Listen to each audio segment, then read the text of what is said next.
Nah, ini kalau Anda lihat charts ini, apa yang dimaksud ini, nanti saya akan jelaskan maksudnya ini apa untuk scalping supply and demand di time frame 15 menit. Oke, kembali lagi dan saya Jambrek ya. Saya akan berbagi atau sharing tentang technical analysis di cryptocurrency, terlebih di Binance Future dengan kita teknik scalping di time frame 15 menit. Nah, sebelum kita mulai ke area ini, kita akan belajar teori sedikit ya, biar kita memahami atau supply and demand. Nah, bagaimana trading dengan cara supply and demand ya, itu yang kita harus pahami dulu bahasanya. Nah, nanti dimudahkan dengan suatu indikator, custom indikator yang secara visual gampang digunakan. Paling nggak Anda tahu dulu konsep tradingnya dulu. Oke, saya akan, ini kebetulan ada artikel bagus ya. Ini ada artikel bagus. Ini cara trading supply and demand untuk pemula ya. Nah, memang konsep dasar supply and demand itu untuk pemula. Jadi nanti lebih banyak ke kasus ya kita belajarnya. Jadi supply itu jadi permintaan itu demand naik dan kesediaan barang itu jelas. Ini konsep supply and demand sampai ini kita nggak terlalu banyak teorinya. Yang penting kita akan cara menggunakannya. Ya. Jenis entry trading supply and demand itu jenis ada berapa macam ya? Ada 3 atau 2 ya itu. Kita fokus kedua aja ya.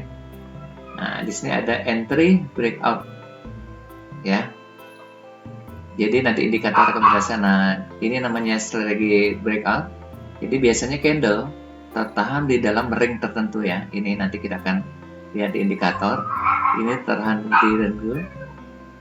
Nah, ketika dia keluar dari sini, break dari zona ini, tentu harga akan naik. Nah, targetnya kita bisa nentuin teknik target ini kita akan menentukan caranya. Ini namanya breakout contohnya. Nah, harga akan dieksekusi ketika dia mampus menembus support ini. Break, terus baik lagi dan kita pasang posisi buy di sini, target sini. Kemudian sebaliknya breakout juga segini. Untuk pullbacknya sama, dia ada di resisten. Ini kan ada di support, ada resisten. Nah, seperti itu keduaan. Ini namanya teknik buying apa? Breakout ya, teknik breakout. Nah, seperti ini ya, digambarkan. Ini turun ketika berapa candle ya, paling nggak ada 4 atau 5 candle tertahan di atas sini, kita buat ringnya. Ketika harga break dari garis keluar dari sini namanya breakout ya. Kita lakukan aksi buy. Nah, seperti itu gambarannya. Terus ada pullback lagi. Nah, teknik pullback. Dia masuk ke ring breakout, kita kan telat nih. Dia akan masuk area sini lagi, biarin. Kita bisa ngambil semasa dia masa dalam area ini, kita bisa ngambil posisi buy juga. Maksudnya buying the retracement namanya. Ya, ada strategi itu aja, 2 aja kita pahami dulu. Nah, nanti konsepnya seperti ini nih. Ini. Par break. Nah, seperti itu. Ya. Nanti kita akan belajar menggambar zona-zona. Yang penting kita pahami 2 aja teori ini. Jenis entry trading supply and demand adalah entry breakout. Anda lihat sini, saya ulang lagi ya. Ketika kita sudah ada dalam ring ini, candle tertahan lebih dari 4 atau 5, semakin banyak candle tertahan di area ini, ring ini, maka akan ketika harga tuh break up, candle pertama kita tunggu dulu, kita masuk di candle ini ya. Cara menggunakan strategi yang nanti supply and demand ring yang kita bagi lewat indikator seperti ini ya. Saya terang lagi, breakout juga sama ya, seperti ini. Ada 2 breakout, kemudian pullback, buying breakout seperti ini ya. Nah ya, oke, pullback juga ada sama. Ketika dia breakout, dia akan harga sudah, jangan takut ketinggalan, harga akan balik lagi. Kita namanya retracement, ambil lagi daerah sini dan ini. Nah, itu gambar teknik sederhana tentang metode supply and demand yang kita aplikasikan dalam sebuah indikator nanti ya. Oke, kita akan langsung ke chat bagaimana penerapan supply and demand kita gunakan dalam time frame 15 menit untuk scalping. Oke, let's go.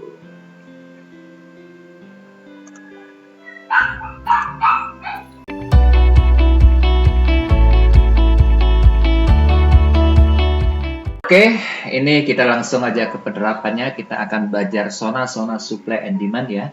Tadi secara teori kita sempat jelaskan. Ini saya gunakan kita lihat di 1 jam ya mungkin. Zona supply and demand. Kita belajar trading menggunakan zona supply and demand.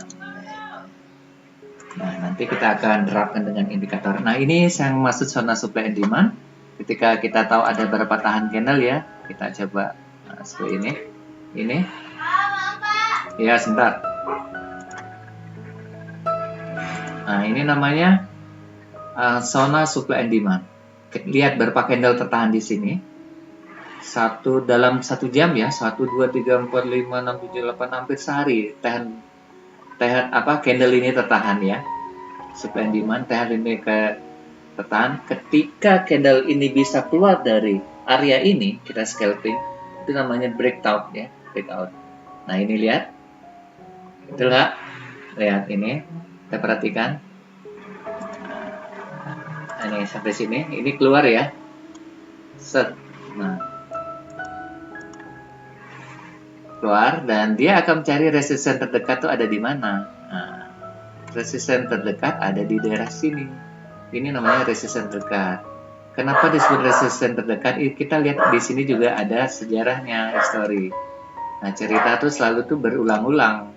Saya bilang di market tuh cerita tuh selalu berulang-ulang. Ini konsepnya ya, supply and demand ya. Nah, ini konsep supply and demand saya bilang. Nah, seperti ini, Anda gambar seperti ini, zona-zonanya ya. Betul nggak? Kita garis ya. Harga akan pullback, saya bilang. Ada strategi 2 ya. Harga akan pullback lagi. Kita menunggu akan harga pullback dari sini ya. Paling sedikit dari sini ya. Betul nggak? Ini namanya pullback. Saya jelas lagi. Ini zona pertebal ya. Nah, ini namanya zona-zona. Ya, ini zona-zonanya. Kan ada seperti 2 strategi tadi ya. Betul nggak? Ada 2 strategi tadi. Ketika harga pullback, kita bisa ngambil posisi lagi. Nah, seperti itu. Nah, ini kan pullback nih. Pullback, ambil lagi di daerah sini, buy lagi. Targetnya ada di resisten ini. Nah, ya. Nah, ini kan sudah terjadi. Nah, sekarang kita lihat lagi. Kita lihat lagi, ada zona lagi namanya sini. Ini zona lagi saya bilang. Ini namanya zona lagi. Ya. Nah, ini zona lagi, dia bentuk zona-zona atau base baru, dia keluar dari zona ini, harga akan break up lagi ke atas. Nah, lihat. Lihat, harga naik lagi ya di tren 1 jam. Nah, seperti itu teorinya. Kita bisa lihat di 15 menit juga. Nah, seperti ini 15 menitnya ya. Ya.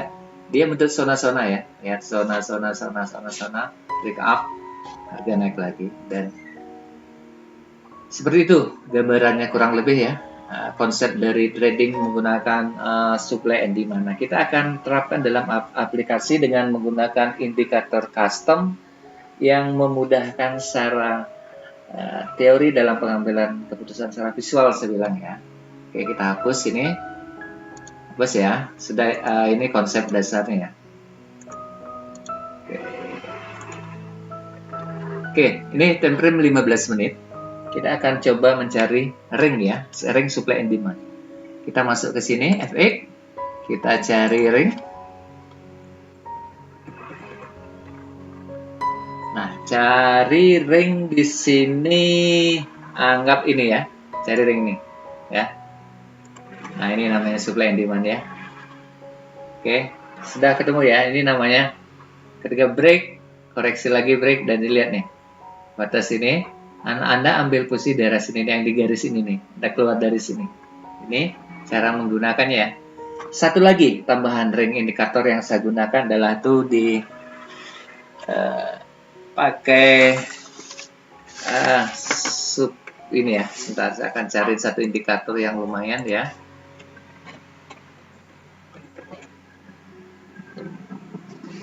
Dia ring ini ya, apa?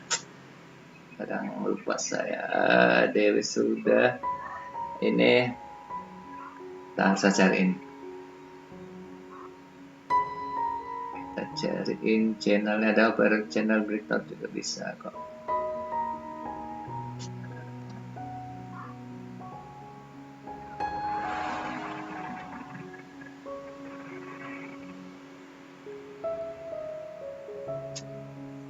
Anda pakai ini juga bisa ini. Nah, pakai ini juga bisa untuk cari sebentar, saya lupa apa sih namanya, ringnya.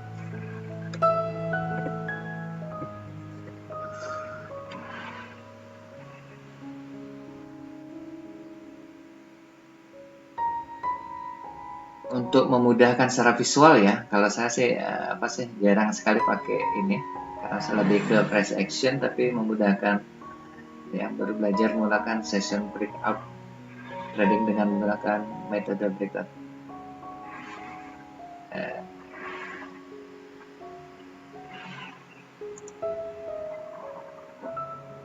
Seperti ini ya. Nah, ini bisa membantu Anda secara visual ya, secara visual.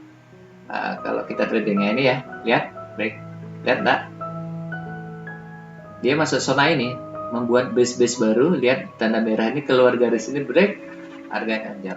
Nah, satu lagi tambahan indikator yang memudahkan kita dalam trading itu, misalnya scalpingnya teman-teman 15 menit, Anda masukkan ini lagi.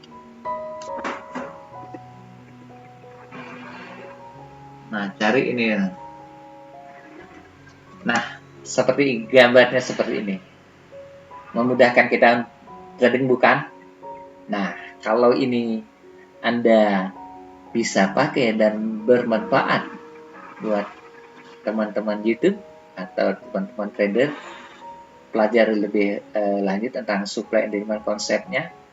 Saya selalu bilang indikator adalah membantu kita dalam mengambil keputusan secara visual custom.